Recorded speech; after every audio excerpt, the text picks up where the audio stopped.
নামে আসো, কাম। আমরা এখন খাবো, আসো নিচে আসো। আমরা এখন চিকেন কলিজা খাবো, আচ্ছা আসবে না? রাগ করছো?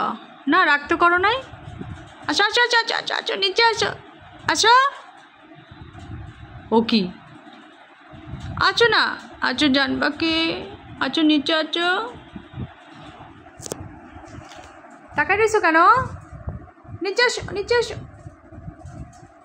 কোথায় গিয়ে উঠছো? তোমার আর কাজ নাই, খায় দেয়। হ্যাঁ তুমি কী করো সারাদিন? তোমার যন্ত্রণা আমি এসি ছাড়তে পারি না, লাভ দিয়ে তুমি এসির উপরে উঠে বয়ে থাকো। এটা কিছু হইলো বলো? খুব খারাপ জিনিস। নিচে আসো।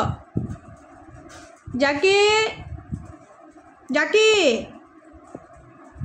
এই ঝাড়ুটা নিয়ে আসো তো, লাঠিটা নিয়ে আসো। আবার দরজার দিকে তাকাচ্ছ তুমি? এখনই চলে আসবে, এসে দিবে মায়ের তোমাকে। নিচে আসো, আসো বাচ্চা, আসো। ওরে আমার আল্লাহ, বইয়েই রইছে বইয়েই রইছে। আচ্ছা থাক ওই জায়গায়, আজকে কলিজা দিমু না তোরে।